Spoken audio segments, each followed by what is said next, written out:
Assalamualaikum warahmatullahi wabarakatuh. Sebelumnya kami ucapkan terima kasih kepada rekan-rekan guru yang telah meluangkan waktunya untuk kami bisa melaksanakan kegiatan sharing atau membagi atau pembiasan pemahaman materi kami tentang modul 1.4 budaya positif di yang telah kami dapatkan selama pendidikan guru penggerak. Baik, puji syukur kita kehadirat Allah Subhanahu wa Ta'ala yang telah memberikan kita nikmat yang sangat luar biasa. Sampai pada saat ini kita duduk bersama adalah nikmat yang patut kita syukuri. Kedua kalinya salawat serta salam atas junjungan Nabi besar kita Muhammad sallallahu alaihi wasallam dengan ucapan selawat Allahumma sholli ala sayyidina Muhammad wa ala ali sayyidina Muhammad. Rabbi shrah li sadri wa yassir li amri wahlul 'uqdatam min lisani yafqahu qawli. Baik, adapun agenda dalam sharing pemahaman materi modul 1.4 budaya positif ini, yang pertama adalah pembukaan, yang kedua penyampaian materi dari para CGP, berikutnya tanya jawab atau diskusi, terakhir nanti penutup sekaligus doa. Untuk berkah dan lancarnya acara kita pada pagi menjelang siang ini, kita buka dengan pembacaan basmalah. Bismillahirrahmanirrahim. Selanjutnya adalah penyampaian materi yang diawali dari saya sendiri, Faizah Habibatul Husna, CGP Angkatan 9.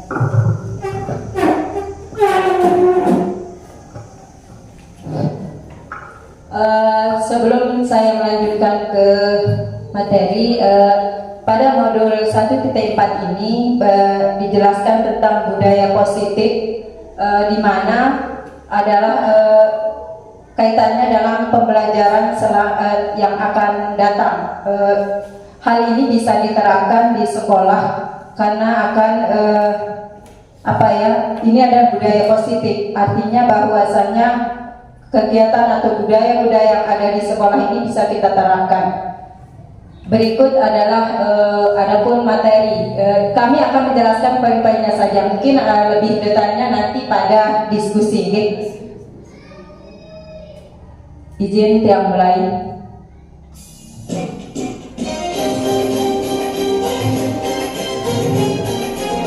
Baik, modul 1.4 budaya positif, Faizah Habibatul Husna dan Rini Purwangi sebagai CGP Angkatan 9.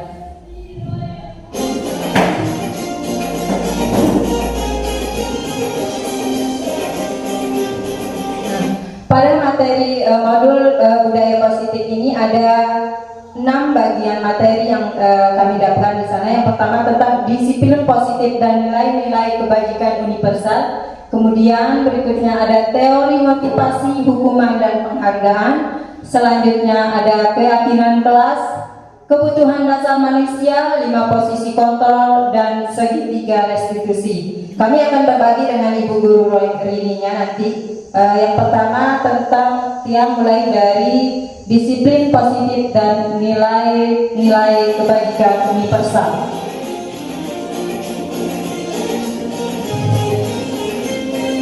Berikut deskripsi atau penjelasan tentang disiplin positif dan nilai kebajikan universal.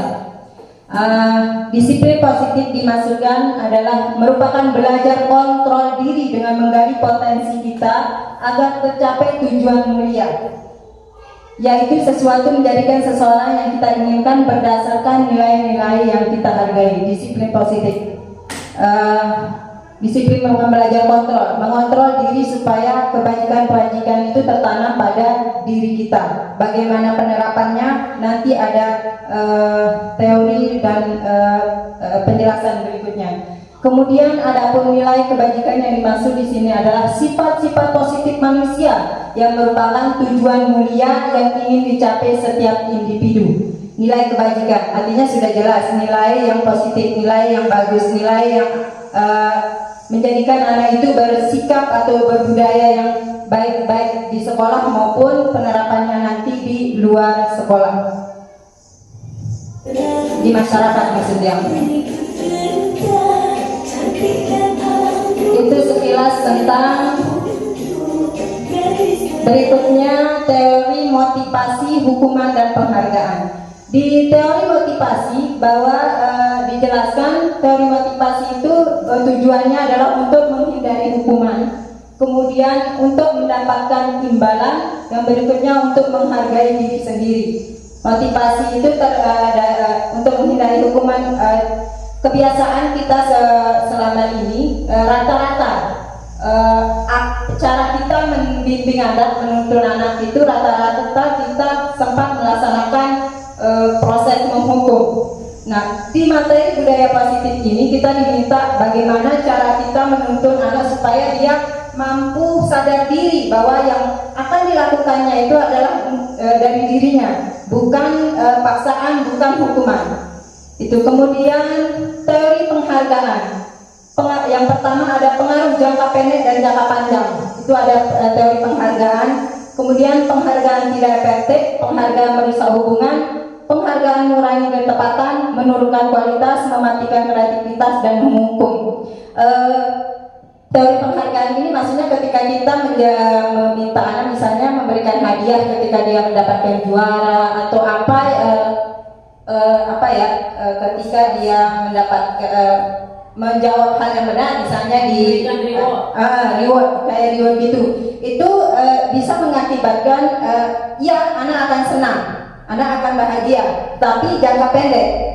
Kemudian tidak efektif. Apanya yang tidak efektif? Tidak efektif di sana dia anak tidak sadar. Hanya ketika akan diberikan reward hadiah baru dia akan melakukan hal itu. Kemudian merusak hubungan. Di mana letak merusak hubungannya? Ketika dia tidak mendapatkan hal hadiah itu, nanti akan merasa bagaimana ketika dia tidak juara atau apa. Kemudian mengurangi ketepatan, tidak tepat pastinya. Sudah jelas dari rangkaian yang di atas itu artinya tidak tepat untuk kita melakukan penghargaan tersebut. Menurunkan kualitas, jelas. Ketika dia tidak mendapatkan penghargaan, akan kualitasnya akan turun. Mentalnya akan down. Kemudian mematikan kreativitas, jelas. Sama halnya dengan yang tadi. Kemudian menghukum, penghargaan menghukum. Selanjutnya teori hukuman. Kalau kita memberikan hukuman, itu akibatnya sesuatu yang menyakitkan harus terjadi. Ketika kita menghukum, misalnya nih kita hukum dengan cara apa ya? Kita hukum misalnya dengan cara fisik, ya, memukul dan sebagainya. Akan ada yang tersakiti. Kemudian siapa yang tersakiti? Jelas siswa tersebut. Kemudian tidak nyaman untuk murid anak untuk jangka waktu panjang, akan terkenang sampai masa tuanya. Itu akibatnya. Akan tersimpan dalam hati, dalam perasaannya bahwa dulu saya pernah begini. Memang akan timbul motivasi di sana, akan timbul motivasi kita dengan hal tersebut, tetapi akan tersimpan perasaan yang sakit itu sampai dewasa. Kemudian korban mendapatkan keadilan. Murid anak akan tersakiti, perilaku pasif agresif meningkat. Perilaku pasif agresif. Nah, ketika kita menghukum dengan cara yang kasar, yang namanya menghukum kan, jelas anak itu akan semakin bertingkah. Kemudian sistem tidak akan berjalan bila murid tidak takut. Ya kan, kalau kita kebiasaannya menghukum itu yang ketika sistem tidak akan berjalan bila murid tidak takut. Namun dia takut berarti dia menyalampah aturan yang kita tanamkan di sekolah tersebut. Berlaku hanya pada sebuah institusi, tidak berlanjut pada kehidupan nyata. Nah, ketika mereka keluar dari sekolah ini karena ada rasa takut, ya sudah, kalau keluar, udah tidak ada, saya tidak takut lagi, sudah tidak ada aturan lagi di luar, bebas dong saya kayak gimana, mau gimana, itu. Kemudian peraturannya adalah kamu harus wajib. Jadi tidak ada saya sadar diri, tidak ada kesadaran dalam diri, hanya mengikuti aturan yang ada di sekolah. Kemudian murid anak membenci peraturan, jelas. Oh, aturan begini-begini. Pengalaman kita dulu mungkin ya, saya, kalau ini aturannya begini-begini, tidak senang saya.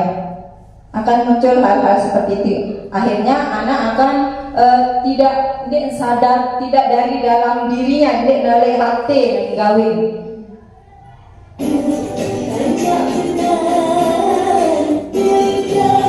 Oh, maaf. Berikutnya tentang keyakinan kelas. Nah, ini poin dari modul 1.4 ini ada di sini. Keyakinan kelas. Apa itu keyakinan kelas? Nilai-nilai keselamatan atau kesehatan inilah yang kita sebut sebagai suatu keyakinan, yaitu nilai-nilai kebajikan universal yang disepakati secara tersirat dan tersurat, lepas dari latar belakang suku, negara, bahasa maupun agama. Nanti ada contoh di video terakhir bagaimana kita menyusun keyakinan kelas, bagaimana kita melaksanakan keyakinan kelas yang bisa kita terapkan di sekolah ini supaya anak-anak tidak terhukum, tidak merasa dikekang dan sebagainya. Artinya dia akan melaksanakan kebajikan-kebajikan atau kebaikan-kebaikan atau disiplin yang ada di sini dengan sendirinya, dengan sadar diri, begitu. Kemudian pembentukan keyakinan sekolah atau kelas ini ada beberapa caranya. Yang pertama, keyakinan kelas bersifat lebih abstrak daripada peraturan, lebih rinci dan konkret. Kemudian keyakinan kelas itu berupa pernyataan-pernyataan universal. Selanjutnya, pernyataan keyakinan kelas senantiasa dibuat dalam bentuk positif. Contoh, tidak membuang sampah, dibilangkan ada kata tidak, artinya di sana ada negatifnya. Nah, kita di sini dalam penjelasan keyakinan kelas ini kita diminta menggunakan kalimat yang positif, yaitu buanglah sampah, hilangkan kata-kata negatif di sana. Itu. Kemudian keyakinan kelas hendaknya tidak terlalu banyak sehingga mudah diingat dan dipahami oleh semua warga kelas. Arah dua telu lah, yang penting jalan dulu. Misalnya sampahnya, mengenai sampah tidak ribut atau bagaimana, kerapian, disiplin dan tadi itu cukup yang itu saja. Ketika nanti sudah terbiasa hal tiga tersebut, baru kita lanjutkan ke refleksi, kita kaji dulu apakah sudah berjalan, baru kita buat keyakinan selanjutnya. Berikutnya, keyakinan kelas sebaiknya sesuatu yang dapat diterapkan di lingkungan tersebut, disesuaikan dengan keadaan kita. Apa sih hal yang belum diterapkan atau apa sih hal yang belum dilaksanakan secara positif di sekolah ini? Itu. Kayak tadi kan anak kurang respon juga kalau kita minta bantuan hal-hal itu ya. Kemudian bersedia meninjau kembali keyakinan kelas dari waktu ke waktu. Ketika kita sudah menerapkan keyakinan kelas, contohnya yang tiga tadi, kerapian, kebersihannya, bisa kita tinjau ulang. Seperti yang saya sampaikan tadi, bisa ditinjau ulang, bisa direfleksikan. Kalau sudah berjalan, kita lanjutkan, kita masukkan keyakinan kelas yang lain, yang baru. Nah, kalaupun belum, apanya, faktor apa, mana yang belum dilaksanakan, penyebabnya apa, nanti digali di waktu refleksi tersebut. Demikian penyampaian dari saya, tiga materi. Selanjutnya yang untuk pertanyaannya nanti diselesaikan di materi ya. Yang serahkan kepada Ibu Guru Reni Purwanti, kami persilahkan.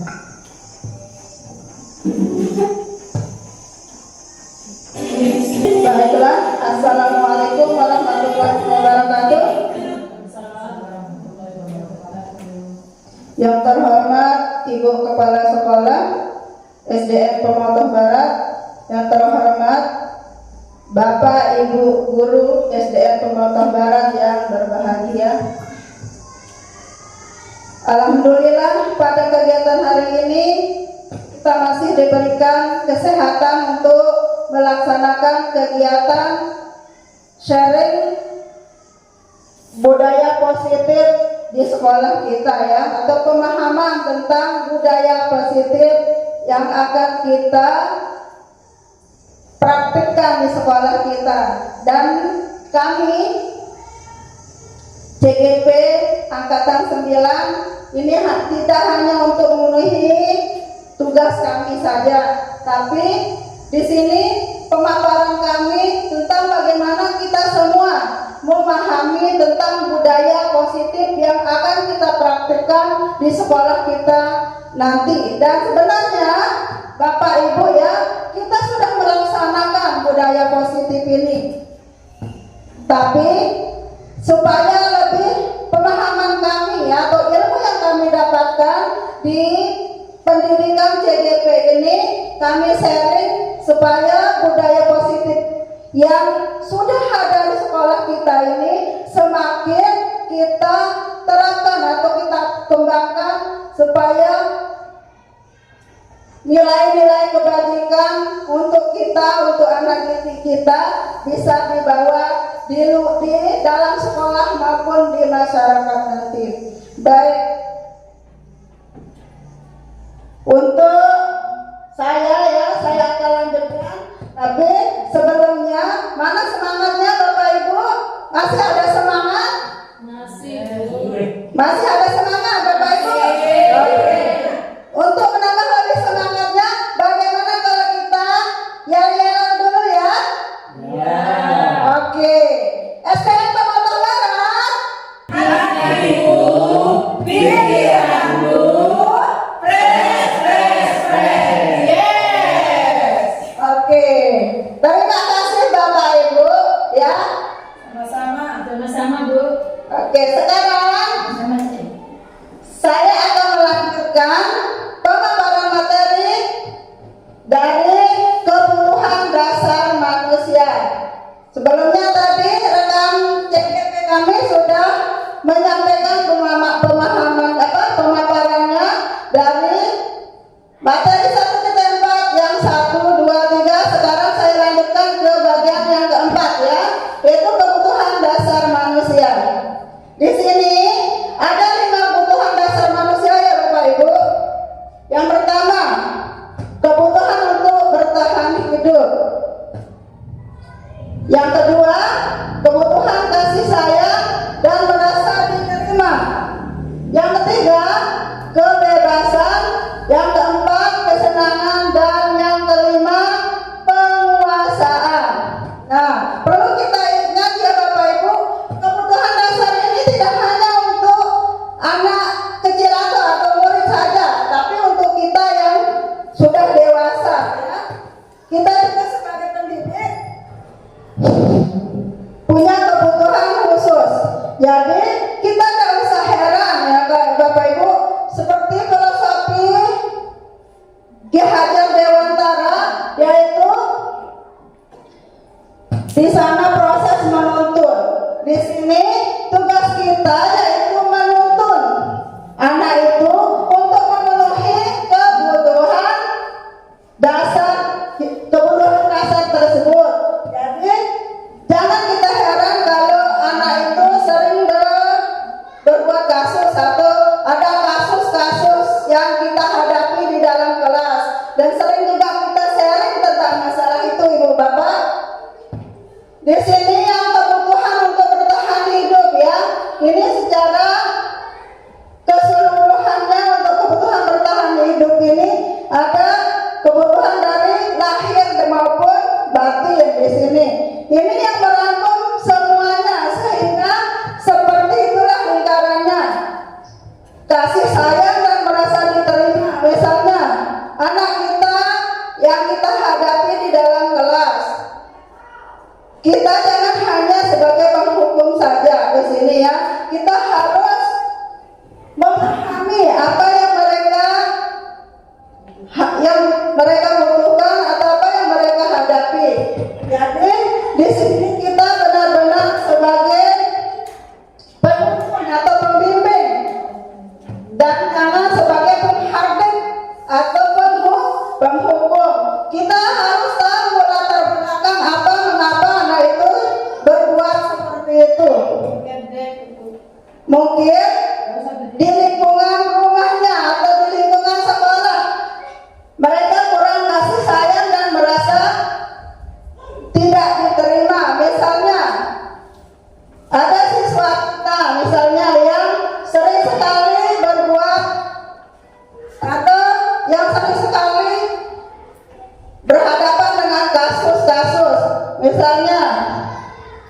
Di sini anak kita sering mau apa? Sering ganggu temannya, atau di luar kelas sering bully atau sebagainya ya, sering mengganggu temannya. Karena di dalam kelas itu kadang anak itu kurang penguasaan dalam bidang akademiknya Bapak Ibu, sehingga anak itu merasa nantinya saya kurang diperhatikan atau kurang merasa ada temannya yang mau menerima akan kekurangannya itu, akan kebutuhannya itu. Jadi kita sebagai pendidik atau sebagai guru di sana harus sadar apa yang dihadapi oleh siswa kita atau murid kita. Yang tiga, kebebasan di sini ya.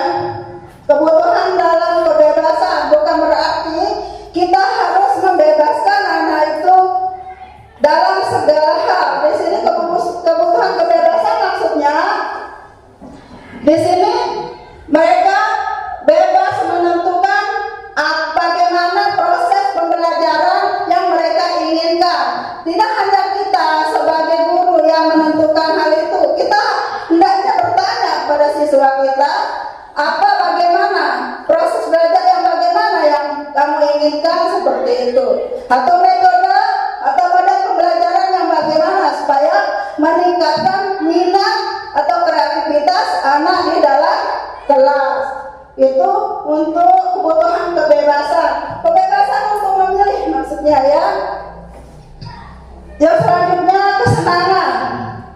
Mungkin semua kita sebagai insan manusia membutuhkan rasa senang, sehingga apa yang kita harapkan itu bisa tercapai. Apa aktivitas yang kita lakukan itu bisa kita jalani dengan rasa senang atau rasa bahagia. Selanjutnya, penguasaan ini butuh pengakuan. Semua kita butuh pengakuan ya. Anak tersebut juga butuh pengakuan, dihargai. Apa yang sudah sekecil apapun, apa yang sudah dia peroleh harus kita hargai, butuh pengakuan. Jangan sepelekan apapun aktivitasnya walaupun sekecil apapun. Ini yang penguasaan. Mungkin ini saja untuk kebutuhan dasar manusia. Selanjutnya nanti kita diskusikan.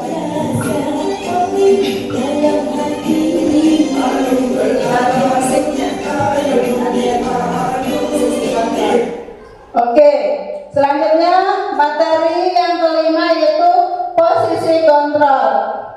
Di sini di posisi kontrol ini semua kita sebagai pendidik di rumah maupun di sekolah pernah kita lakukan ya Bapak Ibu.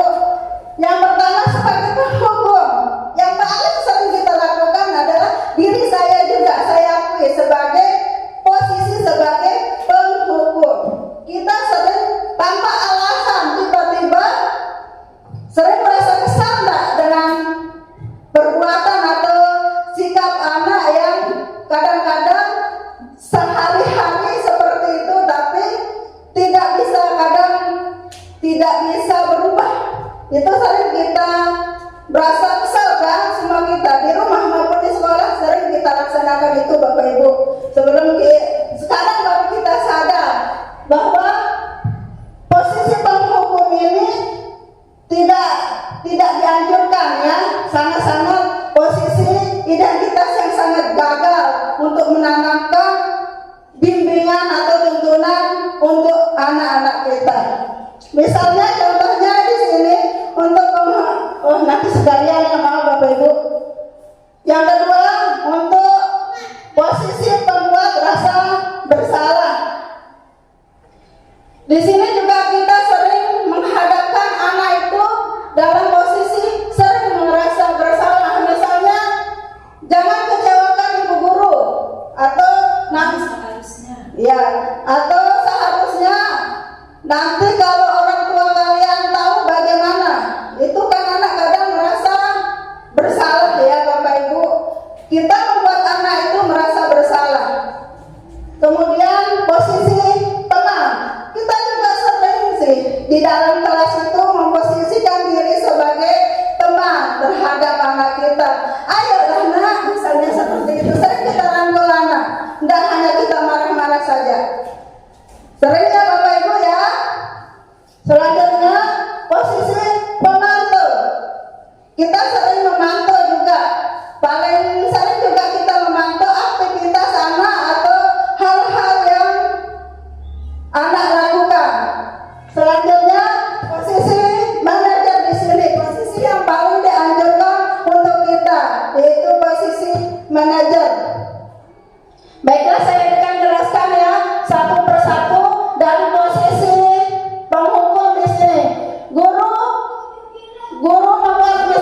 posisi penghukum. Di sini sebenarnya identitas gagal dalam posisi penghukum ya.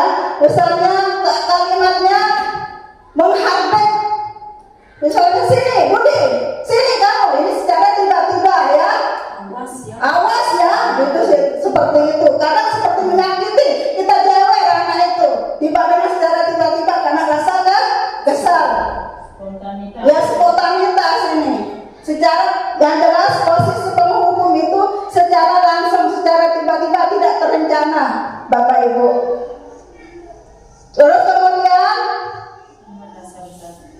membuat ya, kalau kamu tidak melakukan, awas ya, sering kita seperti itu. Awas ya kalau kamu tidak melakukannya, awas ya kalau kamu besok tidak seperti itu. Kan itu ciri-ciri kalimat posisi penghukum. Kemudian hasil dari itu Ibu Bapak membentak, misalnya menyakiti orang lain atau berbohong, misalnya karena anak itu merasa takut, terpaksa untuk mengikuti kita karena rasa takutnya saja. Di luar itu mereka pasti atau besoknya mereka pasti akan melakukan hal yang sama. Sering tidak seperti itu mengulang Bapak Ibu, karena takut di depan kita saja pada saat itu. Tidak seperti yang dijelaskan oleh teman saya tadi, tidak jangka panjang, hanya saat itu saja. Kemudian murid berkata, biarkan saja, nanti juga marah-marah lagi. Seperti itu kadang mereka. Biarkan saja, murid seperti itu kadang murid. Besok juga marah-marah lagi, akan seperti itu. Tidak akan ada. Sebenarnya kita kan supaya mereka jerah, supaya mereka tidak melakukannya lagi. Tapi tidak, sebenarnya tidak seperti itu Bapak Ibu. Kemudian tampak pada murid untuk seterusnya, yaitu mengulangi kesalahan yang sama, akan tetap mengulangi kesalahan yang sama karena rasa terpaksa saja ya. Kemudian yang kedua, pembuat rasa bersalah. Misalnya guru berceramah ya dan mengatakan, seharusnya nak, ini kalau membuat rasa bersalah ya, kamu tidak seperti itu.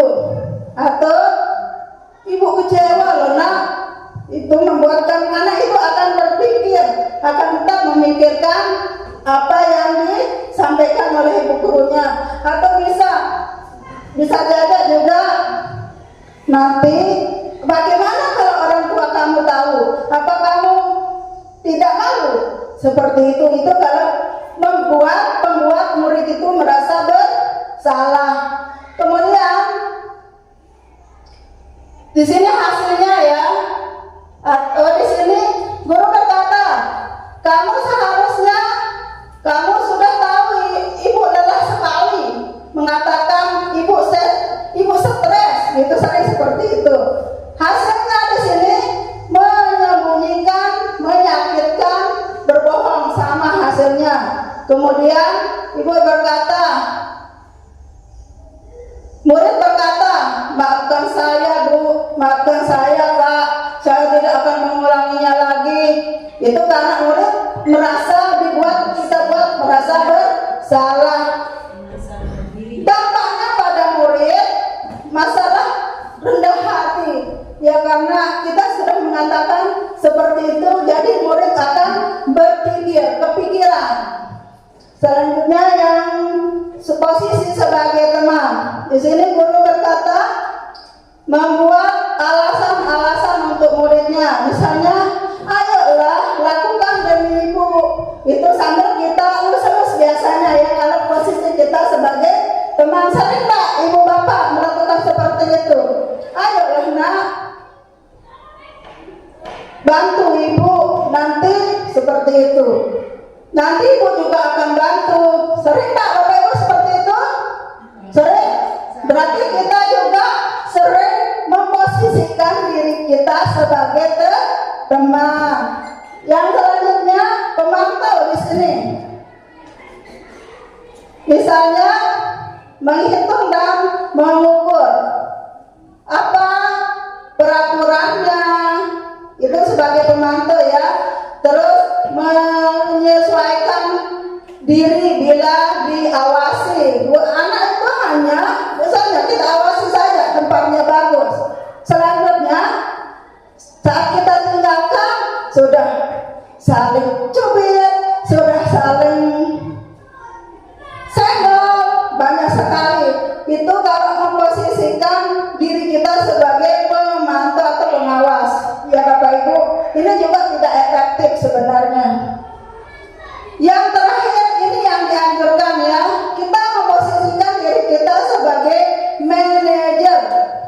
Karena di sini gurunya mengajukan pertanyaan-pertanyaan, misalnya ada anak yang membuat kasus, kita panggil, kita tanya, kita tuntun bagaimana mereka bisa menyelesaikan masalahnya sendiri. Ini posisi sebagai manajer, ini yang sangat dianjurkan ya. Ini menanyakan misalnya kita sudah buat keyakinan, karena apa keyakinan kelas kita ini menguatkan pribadi anak. Ini benar-benar ini kita posisi ini kita dianjurkan ya sebagai pendidik.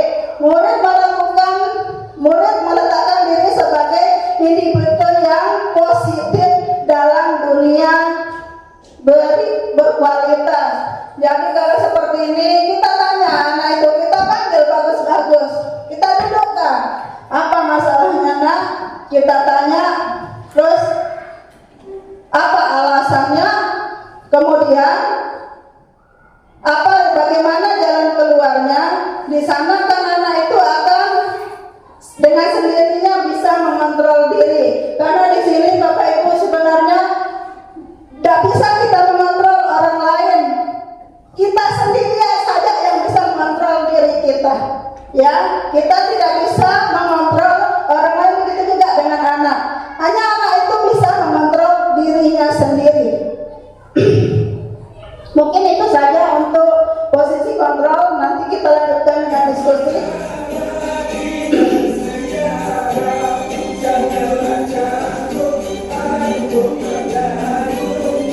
Oke, ini yang terakhir ya Bapak Ibu, yaitu segitiga restitusi. Di sini restitusi ini adalah posisi menciptakan kondisi bagi murid untuk memperbaiki kesalahan mereka sehingga mereka bisa kembali pada kelompok mereka dengan karakter yang lebih kuat. Atau kita mengantar anak-anak kita ke cita-citanya, menuju kesuksesannya ya Bapak Ibu.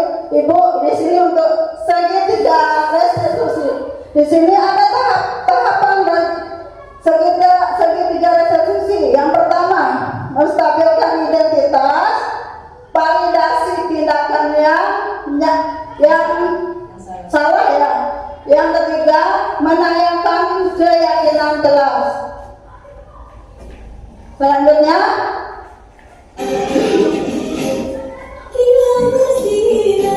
oke. Untuk ciri-cirinya di sini, menstabilkan identitas. Yang pertama, untuk menstabilkan identitas, misalnya contoh kalimatnya,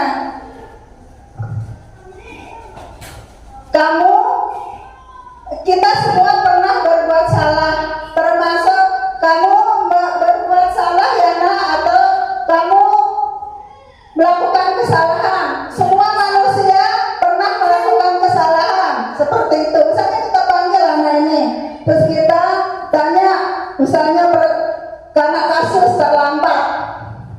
Nah, di sini ibu guru tidak akan marah sama kamu. Di sini kita semua pernah melakukan kesalahan, nak. Kamu juga seperti itu. Terlambat itu termasuk melakukan kesalahan tidak? Ibu guru juga sebenarnya pernah melakukan kesalahan, sama seperti kamu. Ini kalimatnya yang menstabilkan identitas. Berikutnya yang validasi tindakan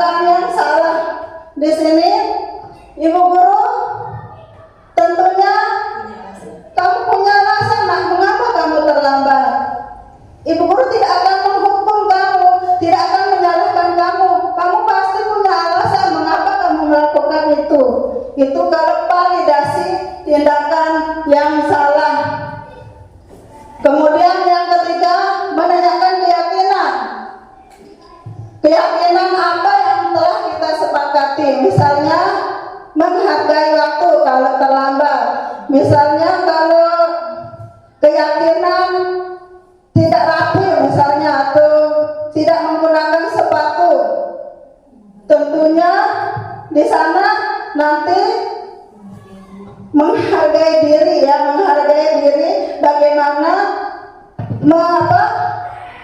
melaksanakan disiplin dalam hal kerapian. Di sana menghargai diri.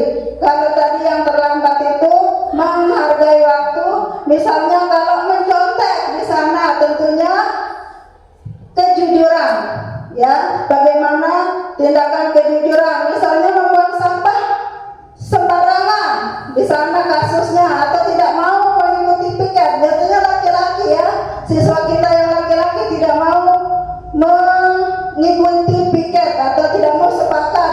Di sana apa keyakinan kelasnya adalah kebersihan atau kesehatan, karena di sana kan membuang sampah pada tempatnya, membersihkan kelas.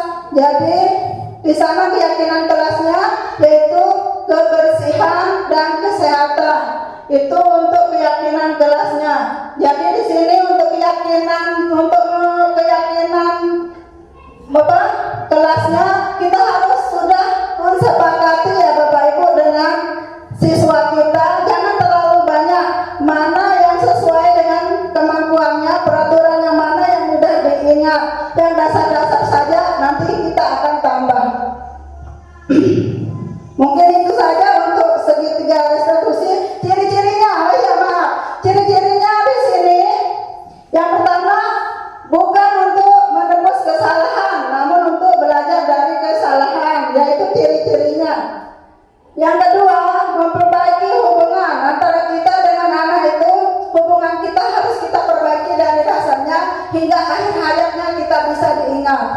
Kemudian, tawaran bukan paksaan. Di sini kita tidak memaksa anak, bukan karena dasar terpaksa, tapi karena kesadaran akan dirinya sendiri, bisa mengontrol dirinya.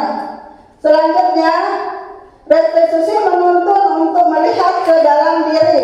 Ya tentunya di sini segitiga restitusi ini menuntun atau membimbing untuk melihat dirinya sendiri, untuk melihat kesalahannya, untuk sadar akan kesalahannya itu. Bukan karena kita paksa, karena kesadaran dirinya sendiri. Selanjutnya, restitusi mencari kebutuhan dasar yang mendasari tindakan. Di sini tentu mencari kebutuhan dasar seperti tadi, kebutuhan untuk disayangi, kasih sayang, kebutuhan untuk bertahan hidup, kebutuhan untuk rasa senang. Kita semua sebenarnya ini bukan hanya anak didik kita saja Bapak Ibu. Selanjutnya, restitusi diri adalah cara yang paling baik ya Bapak Ibu, tanpa kita harus menghukum anak-anak kita. Selanjutnya, restitusi fokus pada karakter bukan tindakannya.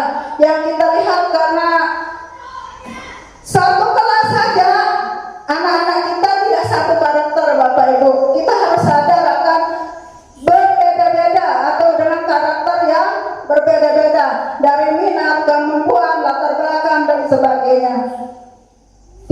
Tidak satu karakter. Kita harus sadar akan dengan hal itu. Jadi kita tidak boleh sedikit-sedikit menghardik anak kita. Tidak boleh sedikit-sedikit kita ceritakan anak kita kalau mereka paling nakal atau paling sering membuat kita kesal. Selanjutnya, restitusi fokus pada solusi ya. Kita hanya mencarikan mereka solusi atau jalan keluar dari masalah yang mereka hadapi. Bukan kita menghukum atau menghardik seperti tadi. Selanjutnya, restitusi mengembalikan murid yang berbuat salah pada kelompoknya. Maksudnya di sini, restitusi ini mengembalikan murid yang berbuat salah pada kelompoknya. Maksudnya yaitu murid kita yang awalnya berbuat salah akan sadar ya, akan sadar akan hal itu dan akan bisa menyelesaikan masalahnya sendiri dengan cara ya, segitiga restitusi yang kita akan praktekkan Bapak Ibu. Mungkin cuma itu saja. Untuk selanjutnya nanti kita akan diskusi ya, ya. Tapi selanjutnya di sini ada video kesepakatan kelas yang saya sendiri secara langsung kemarin memvideokan. Mungkin dari pemaparannya dari video ini lebih jelas ya, mengerti Bapak Ibu bagaimana membuat kesepakatan kelas. Next.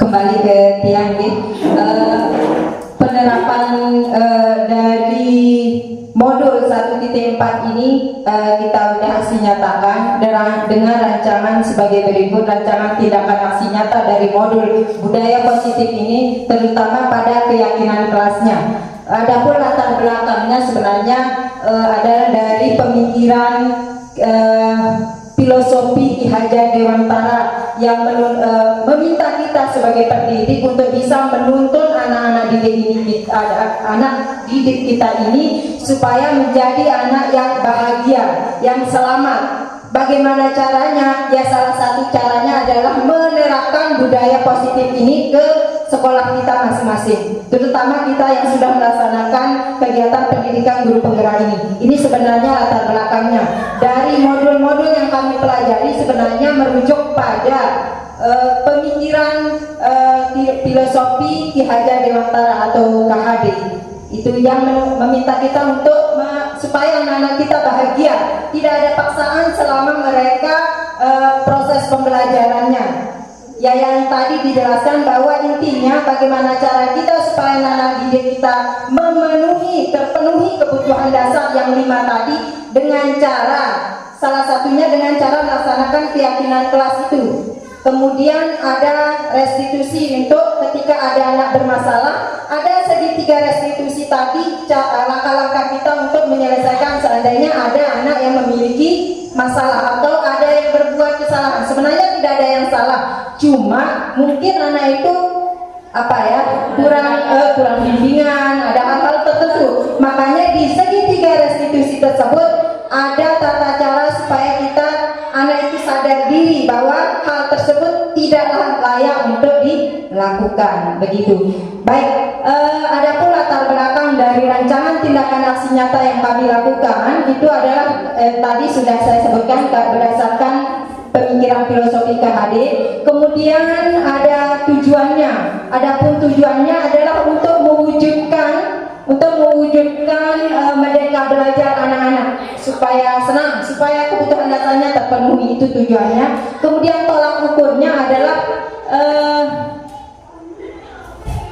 tercipta merdeka belajar itu sendiri, aman, nyaman, dan sebagainya. Pokoknya intinya anak senang begitu, anak merdeka. Artinya tapi bukan bebas ya, bukan bebas. Ada batasan-batasan tertentu. Kemudian dukungan yang dibutuhkan pasti kami berharap supaya teman-teman bisa mendukung pelaksanaan CGP kami ini. Karena apa? Karena pendidikan yang kami dapatkan di guru penggerak Insya itu akan membawa hal yang positif kepada sekolah kita. Dengan pastinya dengan dukungan teman-teman, dengan kerjasama kita bersama-sama. Tidak ada hal yang berhasil jika kita bekerja sendiri. Apalagi ini adalah sekolah keluarga. Berikut aksi nyata dari teman kita Ibu Guru Rini Purwanti tentang bagaimana menyusun keyakinan kelas kita di sekolah, di kelas. Di videonya.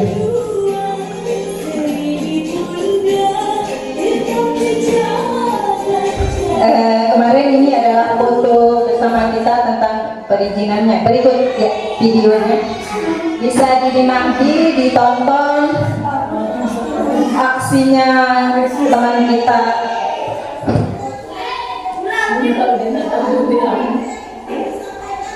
Sambil sambil dijelaskan kali ya, nanti saya potong-potong videonya supaya tidak panjang. Langkah pertamanya, ini langkah pertama. Oke, ini langkah pertamanya ya, Bapak Ibu. Yang pertama kita sepakat dulu untuk kita diskusi bersama dulu, mengajak anak kita, bukan hanya dari kita.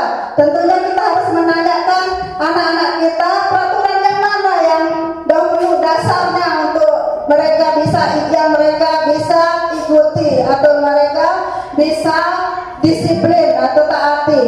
Ini yang pertama, yaitu membuat kesepakatan atau berdiskusi bersama anak kita. Selanjutnya, oke, di sini setelah kita diskusi, kita kasih dia kertas ya, kertas yang berbeda. Mana yang termasuk kesepakatan di sini, mana dengan dan yang termasuk kedisiplinan. Maksudnya yang termasuk keyakinan. Karena keyakinan kelas ini berupa nilai-nilai kebajikan ya Bapak Ibu yang sudah ada pada materi kita, yaitu 1.4 nilai-nilai kebajikan yang sering juga kita semua laksanakan. Nah, kita bagikan dua kertas, di mana di sini yang mana yang termasuk kesepakatan, karena ini cuma perbedaan kalimatnya saja, mengganti kalimat yang negatif menjadi kalimat yang positif. Kita bagikan kertas, yang mana yang mereka kita tuliskan peraturan tersebut, yang mana yang mereka mau ikuti, yang mereka sepakati menjadi keyakinan kelas. Jangan kita paksa harus banyak, tidak, tapi kita tergantung dari mereka yang mana peraturan yang dapat mereka ikuti dulu. Next. Oke.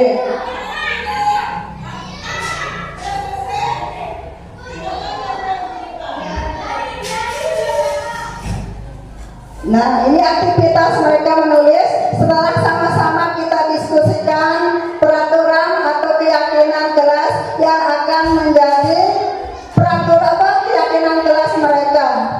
Ini mereka menulis yang mana yang kesepakatannya, yang mana yang akan menjadi keyakinan kelasnya. Ini ada dua kertas ya Bapak Ibu. Langsung ke nempel ya. Ya.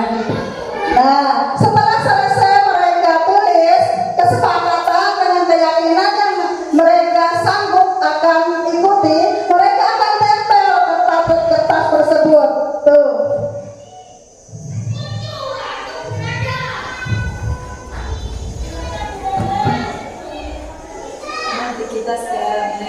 Ini aktivitasnya ya, menempel keyakinan kelas.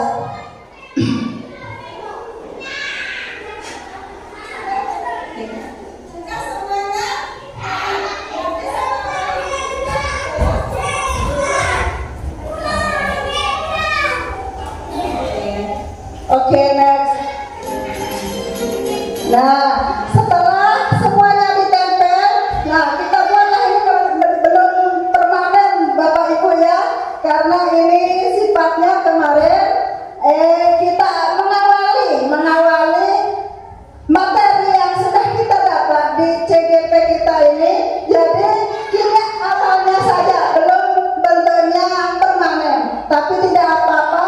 Ini hanya sekedar untuk pemaparan ya, supaya Bapak Ibu juga mengerti apa keyakinan kelas itu. Setelah mereka menempel, kita tempel lagi ya, supaya mereka tetap lihat, oh ini keyakinan, supaya mereka tetap ingat ini keyakinan kelas kita. Bisa dihias kayak seperti itu. Sebenarnya bisa dihias ya Bapak Ibu, tapi ini belum bentuknya permanen. Itu tergantung dari kreativitas Ya. masing-masing teman. Bentuk Bentuk keyakinan kelasnya juga bisa dibuat sekreativitas sesuai dengan kreativitas mereka sendiri. Oke, kesimpulannya sebenarnya ini kesimpulan kesimpulan ini sudah dipaparkan tadi. Intinya begini, di materi yang kami sampaikan tadi tentang budaya positif itu berdasarkan teori kontrol atau teori pilihan dari Dr. William Glasser yang mengatakan bahwa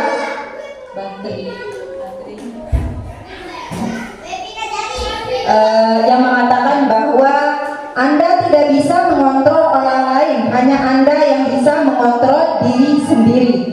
Nah, berdasarkan teori ini, yang kedua, semua perilaku memiliki tujuan. Kemudian model berpikir menang-menang, kolaborasi dan konsensus menciptakan pilihan-pilihan baru.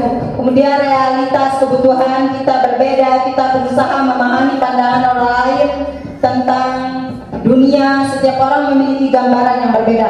Nah, teori kontrol pilihan Dr. William Glasser ini dilaksanakan berdasarkan dijabarkanlah seperti ini dalam pemikiran KHD, makna disiplin yang tadi sudah Tiang sampaikan. Kemudian ada teori motivasi yang di sini teori motivasi itu untuk menghindari hukuman untuk mendapatkan, sudah saya jelaskan tadi, itu adalah motivasi ekstrinsik namanya. Kemudian untuk menghargai diri sendiri ini motivasi intrinsik dari dalam diri. Itu akan tercermin dari nilai-nilai kebajikan universal yang akan diterapkan pada keyakinan kelas.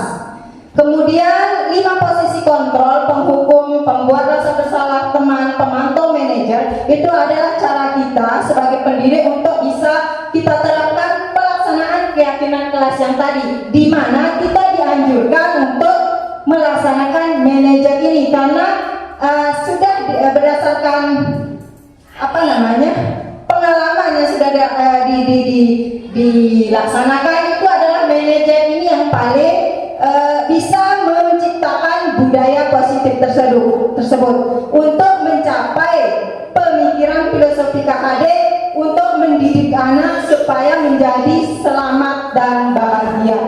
Kemudian segitiga restitusi sudah dijelaskan tadi. Ini adalah langkah-langkah dari manajer tadi untuk keyakinan kelas ini. Ketika ada masalah akan dilaksanakan sesuai dengan segitiga restitusi tadi.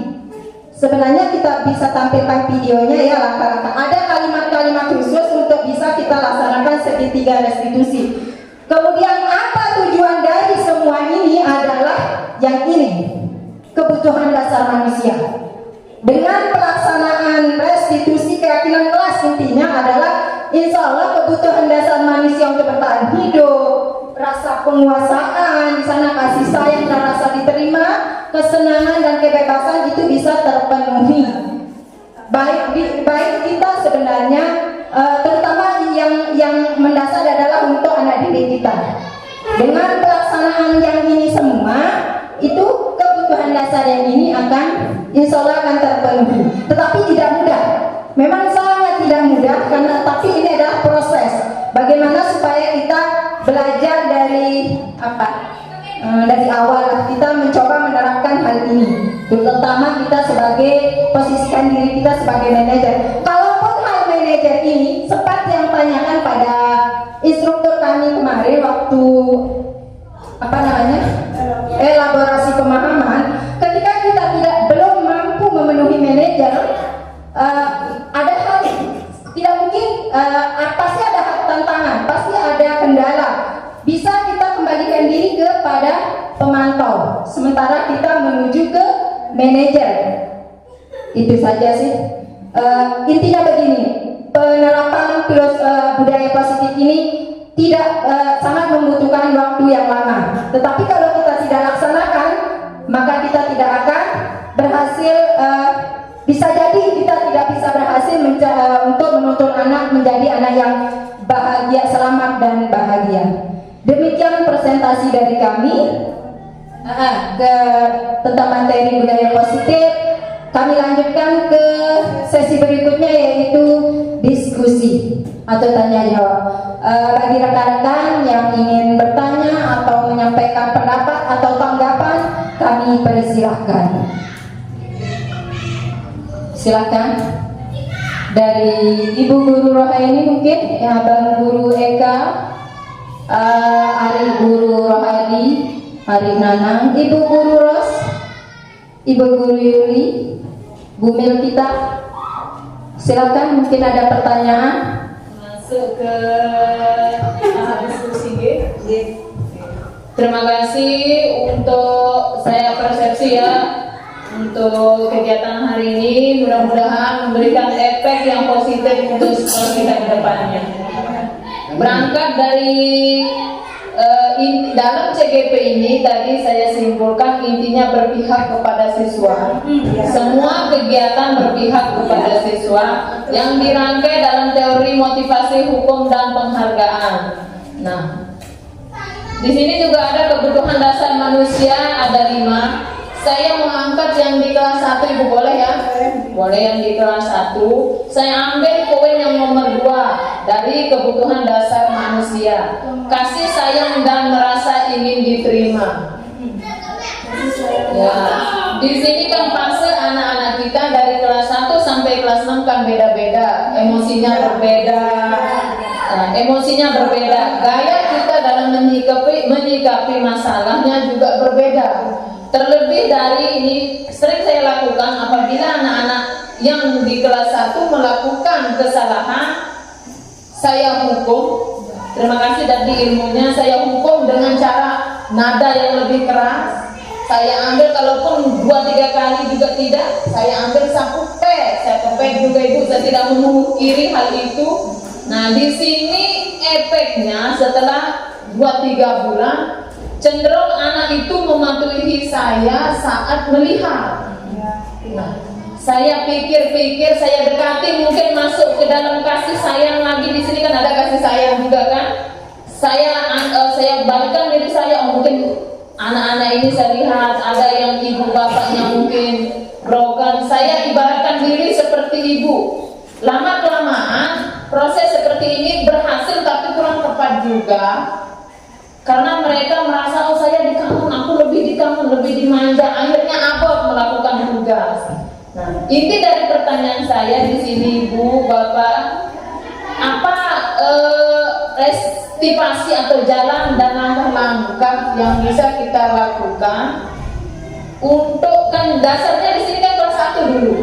Di kelas 1, saya mengajar sesuai dengan buku juga nggak bisa dalam arti tidak sesuai.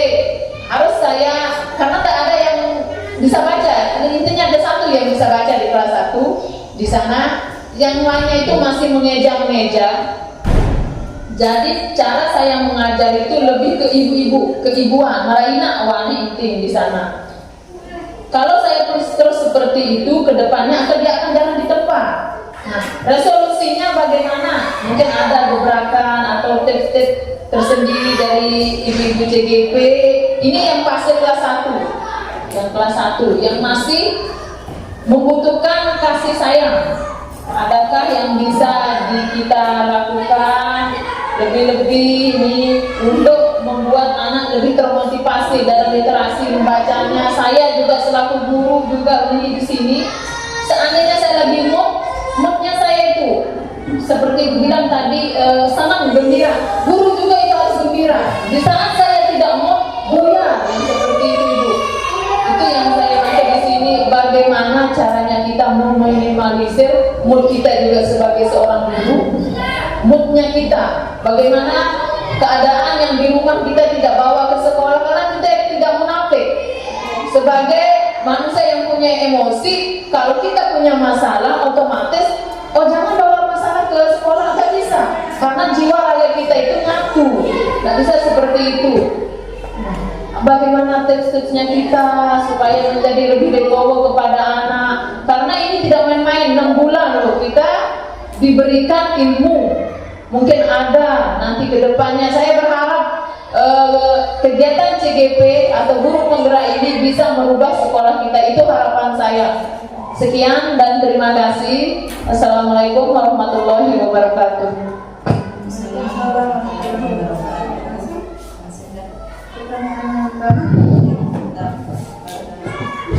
Ada yang lain? Mungkin ditampung pertanyaannya ya. Ada yang lain dari Bapak atau Ibu Guru?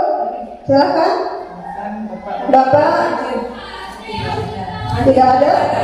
Oke. Jadi terima kasih kepada rekan saya Ibu Eni ya, yang sudah bertanya tentang langkah untuk menuntun anak, ya langkah untuk menuntun anak di kelas 1 ini terkhusus kelas 1 ya. Ya kita tahu Bapak Ibu ya, kelas 1 itu adalah dasar ya, dasar awal anak menuju ke jenjang kelas yang atas. Jadi di kelas 1 ini yang memang saya akui, kita di sini yang pertama langkahnya sebagai gurunya tentunya yang pertama mengontrol diri, kembali ke mengontrol diri ya tadi. Kita mengontrol diri Bapak Ibu supaya kita tetap sadar saya ini adalah pendidik sekaligus adalah ibu dari anak ini, dari siswa kita. Ini langkah pertama.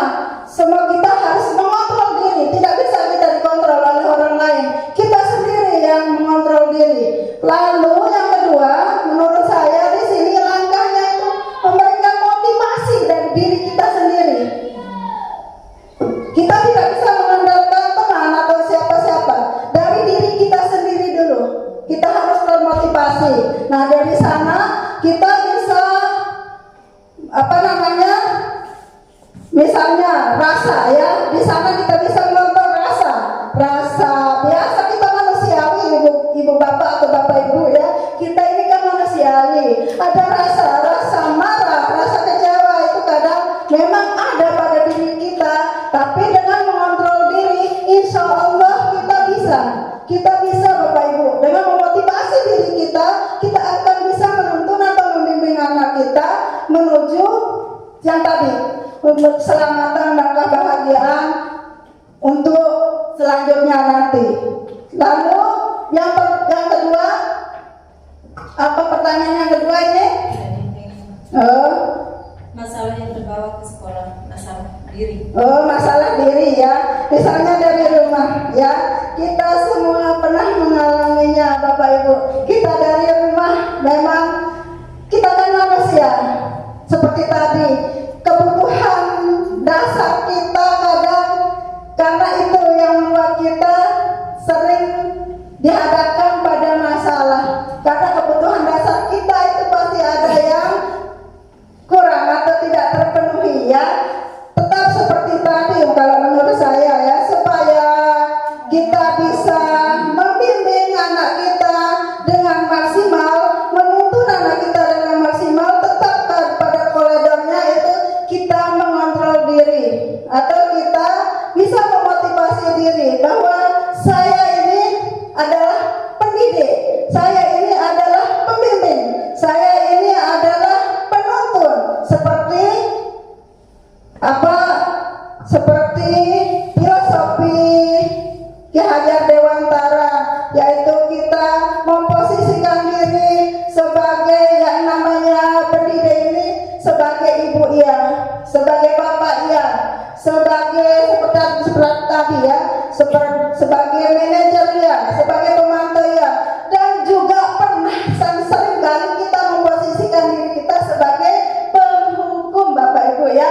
Kita baru sadar dan akan menyesali nanti. Pasti kita seperti itu sebagai ibu akan menyesali sampai kita kebawa ke dalam mimpi kadang. Di dalam pas kita tidak kontrol rasa sadar itu aja, kadang kita sampai kita bawa masalah itu ke dalam mimpi atau ke dalam alam bawah sadar kita. Saking seperti itu kita, kalau kita sebagai ibunya, sebagai penuntunnya, sebagai pembimbingnya, sebagai pendidiknya, dan tetap seperti tadi kita harus bisa mengontrol diri. Ibu Eni bagaimana? Mungkin bisa ditambahkan sama rekan saya. Sedikit yang tambahkan terkait tentang cara Ibu Eni menghadapi anak kelas 1 yang mungkin sudah diterapkan penghukumnya yang sudah diterapkan. Nah, untuk meminimalisir, untuk mengurangi supaya kita tidak melaksanakan posisi penghukum di sana, mungkin Peligi bisa terapkan segitiga restitusi ini. Ketika ada anak yang mungkin belum bisa membaca atau ada hal yang dia perbuat, bisa kita coba langkah segitiga restitusi ini sendiri dengan memanggil anak tersebut, misal si A, siapa itu, si A itu, saya contohkan si A lah. Ketika pertama kali memanggil, kita bisa melakukan tindakan yang pertama, yaitu langkah-langkah segitiga restitusi yang pertama, yaitu validasi tindakan yang salah. Di sini validasi tindakan yang salah ini kita bisa menanyakan, berkomunikasi, berbicara dengan anak itu dengan kata kalimat-kalimat sebagai berikut. Untuk validasi tindakan yang salah, kamu tentu punya alasan mengapa melakukan hal itu. Pertama, menstabilkan identitas ya. Yang pertama, menstabilkan identitas dulu. Stabilkan dulu keadaan anak tersebut dengan cara hal ini tidak salah. Kita sama-sama belajar, Luna, gitu. Tidak ada yang salah. Seperti kalimat-kalimat seperti itulah kurang lebihnya untuk menstabilkan identitas. Kemudian baru menuju ke validasi tindakan yang salah, yakni kamu tentu punya alasan kenapa dia berbuat seperti itu. Sama seperti kayak kemarin yang tanyakan Akbar yang tidak menggunakan sepatu. Yang tanya kenapa tidak pakai sepatu dulu. Ya tidak apa-apa kamu tidak pakai sepatu, tapi kamu pasti punya alasan. Itu yang saya tanyakan, alasannya kenapa sepatunya rusak. Dia akhirnya terbuka kan, dia bisa berjajan, dia jujur, sepatu saya rusak. Terus sekarang kalau rusak, berbiar apa solusi? Itu akan kembali ke menanyakan keyakinannya, validasi tindakan yang salahnya. Berembir ke Nadel Emaru atau lah yang mengganti sepatu. Itu saya bilang, oh udah saya dijanjikan sama kakak Bu mau dibelikan. Dia udah ada solusi di dirinya, dia sudah tahu. Cuma kan terkadang ada guru atau pendidik yang nantinya berberen salahan kanan, menyeberang kau dengan sepatu. Kan itu dengan nada yang menghukum seperti itu untuk mengungkapkan apa alasannya dia tidak pakai kan. Takut jadi kurung sebulan apa alasannya. Sebenarnya tidak salah kan anak tersebut tidak menggunakan sepatu. Ada alasan karena rusak. Kenapa tidak pakai? Karena rusak, karena belum dibelikan sepatu itu sendiri. Akhirnya dia polos, jujur untuk mengungkapkan. Mungkin dengan cara itu bisa paling diterapkan nanti. Untuk detailnya bisa dibaca-baca materinya, nanti ada di kami materi tentang segitiga restitusinya untuk lebih jelasnya. Kemudian terkait dengan masalah yang tadi, masalah dari rumah kita biasa nih untuk pendidik, saya pun pernah mengalami hal tersebut. Tapi cara saya benar dibilangnya Ibu Guru ini tadi bahwa kita bisa mengontrol diri. Ketika ada masalah di rumah yang mungkin berat, amat sangat berat, cuma bagaimana kita nyampe di sekolah, mungkin ada cara-cara tersendiri kita untuk bisa menghilangkan hal tersebut. Untuk hilang dari pikiran tidak bisa ya. Motivasi diri untuk bagaimana supaya meminimalisir sikap yang tadi kita lihat bangun di rumah. Untuk sikap kita yang marah di rumah, mungkin bisa kita cari teman untuk curhat, boleh. Untuk kita berbicara senang-senang, untuk berbicara hal-hal yang indah, mungkin bisa.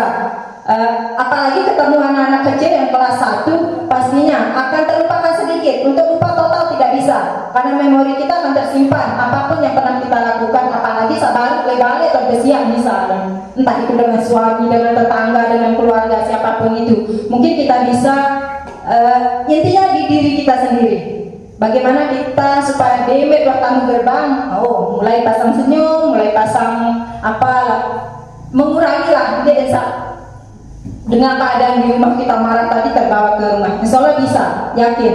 Semua kita ada cara kita tersendiri untuk menghindari masalah itu sendiri, untuk cari solusinya sendiri.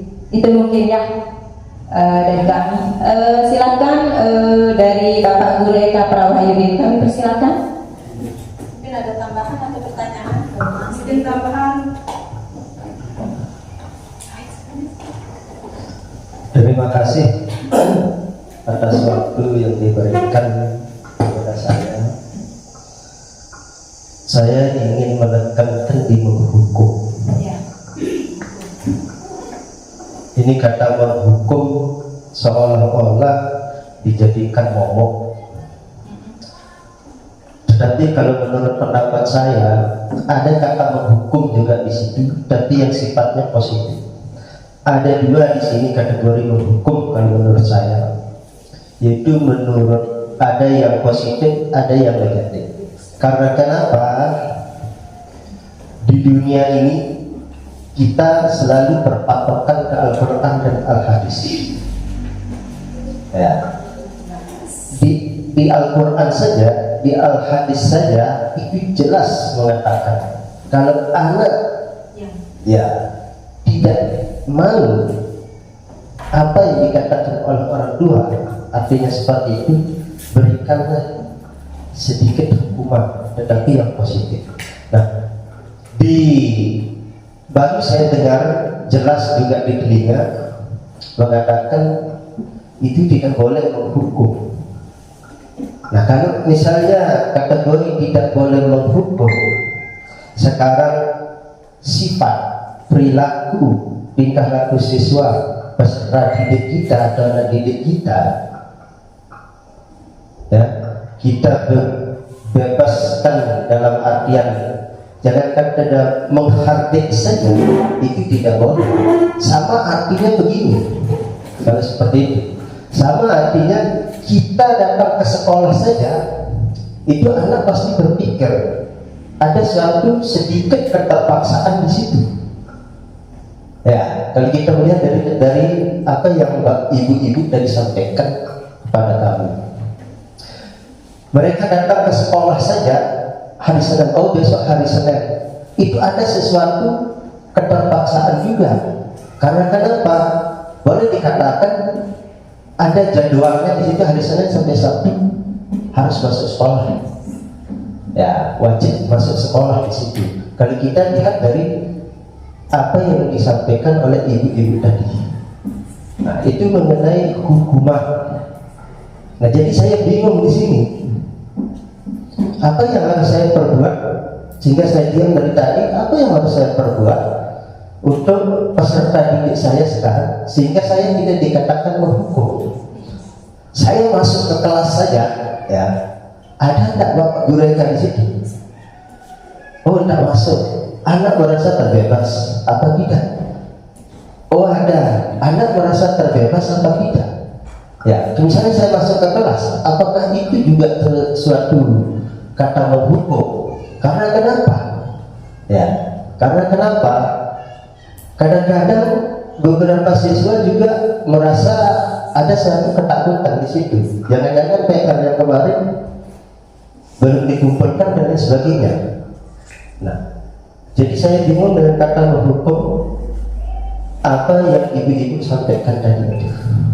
Nah, lalu apa yang kita sekarang supaya anak itu, saya juga ya tidak merasa menghukum siswa, karena saya selalu berpatokan ke Al-Quran dan hadis. Di situ sudah jelas dalam menghukum, boleh menghukum, ya. Tetapi di sini adalah yang positif. Misalnya salah satu contoh dari kata saja, ya, seperti yang ibu garis besar tadi sampaikan di situ, ada nada tinggi saja, itu tidak boleh. Ya, itu tidak boleh. Lalu kalimat halus yang kita lakukan, seberapa persen itu akan kena terhadap siswa? Ya, sekarang kita tidak menekankan di nada. Karena kenapa? Suara manusia itu berbeda-beda. Ada yang suaranya lembut, ada yang keras, kasar, serak dan lain sebagainya. Ya, saya itu suara keras. Itu tidak menghukum, supaya mereka mendengar. Nah, itu yang pertama. Kemudian yang kedua, semua kita ini adalah hasil daripada praktik hukuman guru kita. Itu. Kita seperti ini karena guru-guru kita.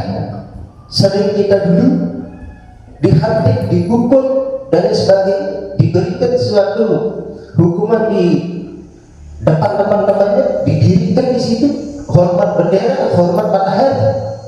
Ya, hasilnya seperti saya sekarang. Nah, yang saya bandingkan seperti itu, bayangkan dari tadi, sehingga saya diam. Kalau memang sekarang kita tidak boleh menghukum, yang saya bayangkan 20 tahun ke depan, bagaimana siswa-siswi kita. Sementara 20 tahun yang lalu, guru-guru kita dengan keras mendidik kita, menghukum kita, hasilnya seperti ini. Ya, jadi ini bukan untuk ini yang perlu harus kita bahas sebenarnya. Waktu pernah saya ikut di Lokakarya pertama pun harus itu sebenarnya yang dibahas, tapi kebanyakan di sana adalah curhat. Ya, ya. Nah, ini mengenai hukuman. Cara contoh saya, kalau saya tidak masuk ke SDN Kota Barat ini, tidak masuk sekolah, ibu bapak lihat bagaimana siswa. Ya, boleh mengatakan mereka takut bukan karena saya, boleh, tidak ada masalah itu.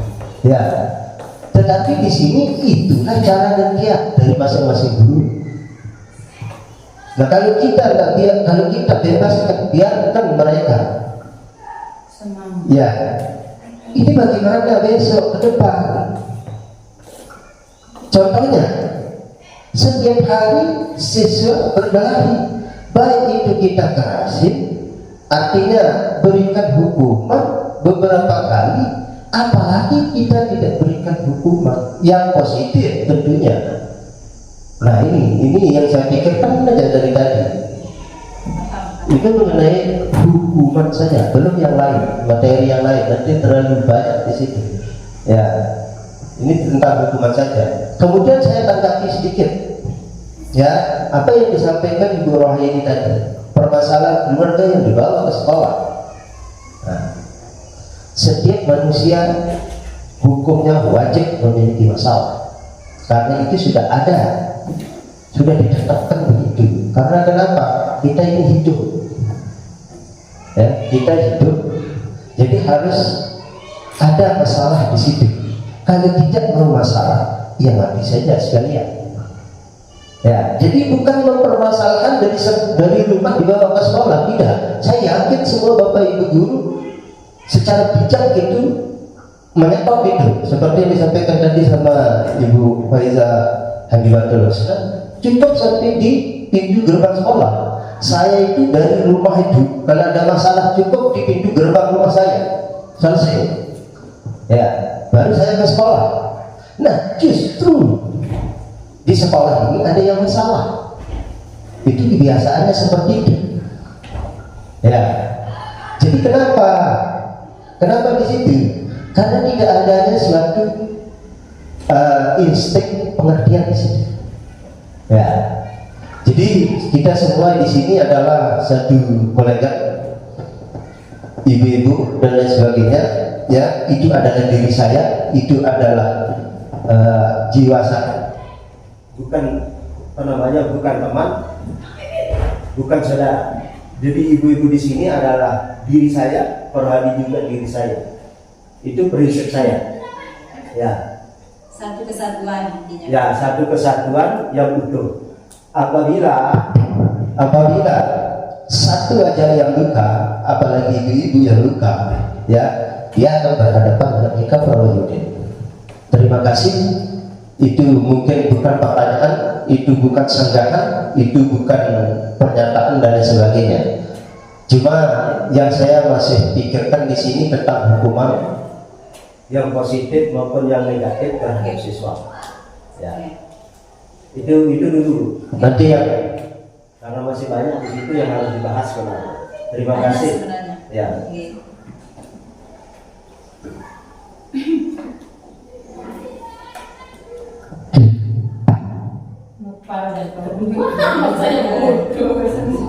Atau make sambil hukuman.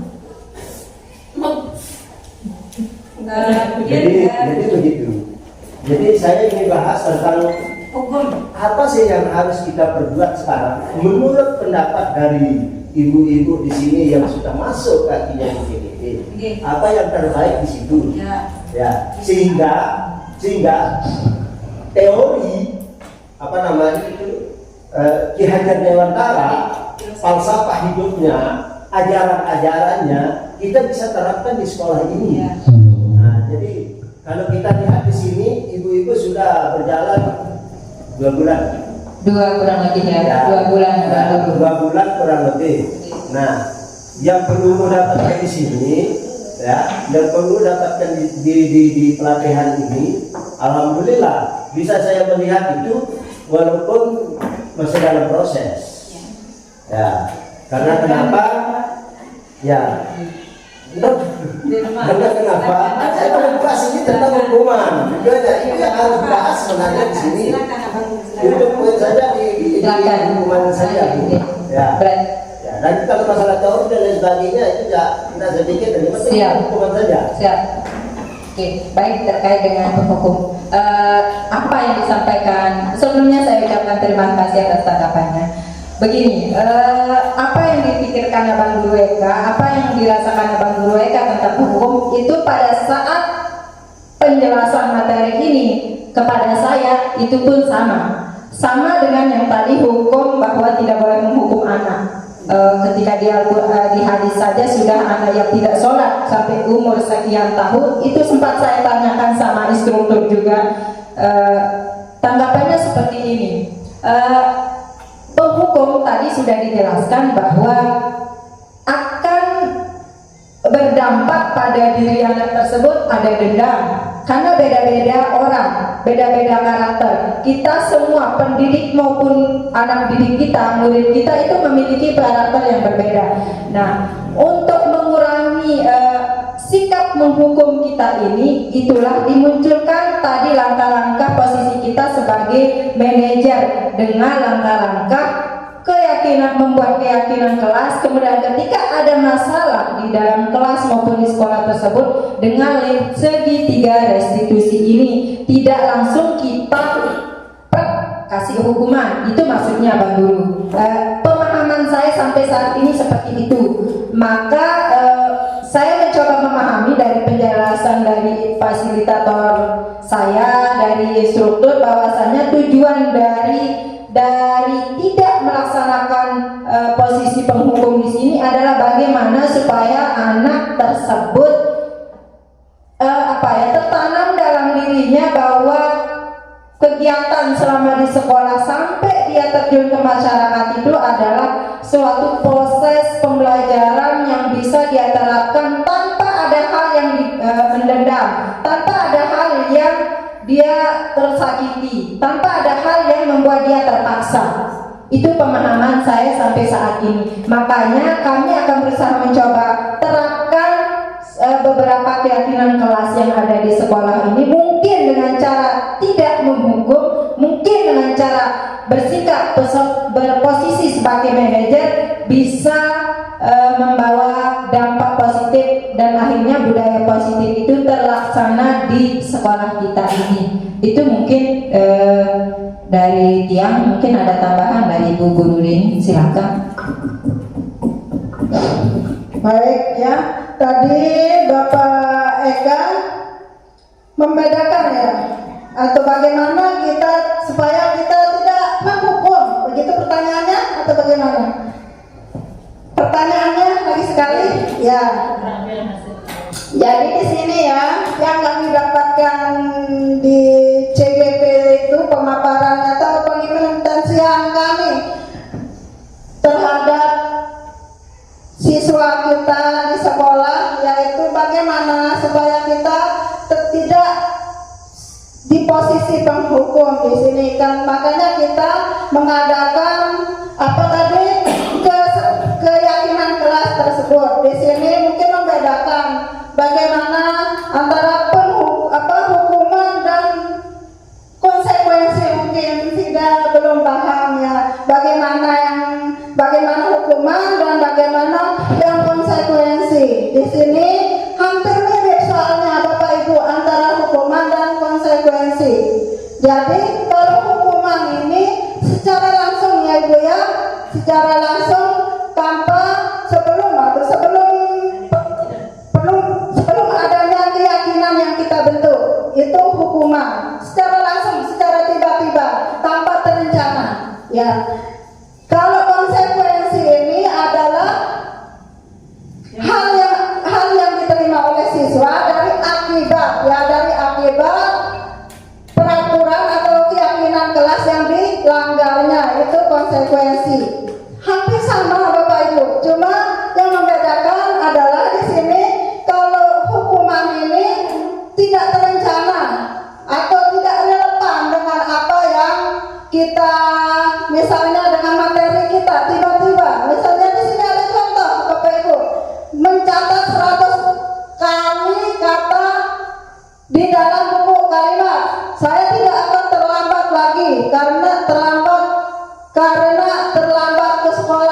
melanggar. Mungkin itu maksudnya Bapak Eka? Bagaimana? Sudah puas dengan jawaban kami? Saya tidak akan pernah puas. Saya seperti, boleh dikatakan seperti meminum air laut, semakin diminum semakin haus. Ya, jadi begini, oke lah, itu tentang apa namanya, saya terima tentang apa yang disampaikan oleh Ibu Rini Purwanti. Ya, terima kasih atas penjelasannya, walaupun sedikit agak melebar di situ. Yang saya inginkan di sini, oke, saya ambil dari kalimat peluru Ibu tadi mengatakan tentang apa tadi itu? Kelas itu apa tadi? Keyakinan kelas. Ya, keyakinan kelas. Keyakinan kelas di situ ada dua poin yang saya ambil, ya, yaitu kesepakatan. Ya, kesepakatan kelas. Nah, saya tanyakan sekarang terkait dengan hukuman di situ, apakah kesepakatan kelas ini termasuk juga hukuman atau tidak? Nah, itu yang pertama dulu. Ya, karena kenapa? Ada sesuatu pemaksaan di situ terhadap siswa. Ayo buat suatu kesepakatan. Apakah itu termasuk juga? Apakah tidak termasuk di situ di dalam hukuman? Ya, itu yang pertama. Walaupun mereka akan bekerja, tetapi ada instruksi. Nah, ini sudah mulai mengerucut. Berarti kita termasuk menginstruksikan, menyuruh siswa, ya, termasuk memerintah siswa. Itu berarti sudah kategori masuk di hukuman. Seperti itu. Ini yang kita diskusikan sebenarnya. Ya, karena serba salah. Ya, apalagi ini kita akan terapkan misalnya di sekolah ini. Coba. Taruh contoh guru agama misalnya, anak-anak silakan sebelum baca Al-Quran berwudu dulu. Tolong itu di depan ada tempat berwudu. Ini perintah. Nah, makanya saya bilang ada hukuman yang positif, ada hukuman yang negatif. Ya, karena di sini masih umum sifatnya hukuman itu. Taruhlah contoh tadi adalah apa yang dikatakan tadi Ibu ini tentang konsekuensi kelas, ya, konsekuensi kelas, ya. Hukuman dan konsekuensi itu hampir sama. Ya, oh, boleh. Boleh, itu hampir sama. Boleh dikatakan aspal itu, asli tapi palsu. Ya. Dia boleh dikatakan bagian inah dibelah dua. Ya. Cuma di sini, ya, yang saya inginkan di sini adalah prinsip dari CGP kita masing-masing.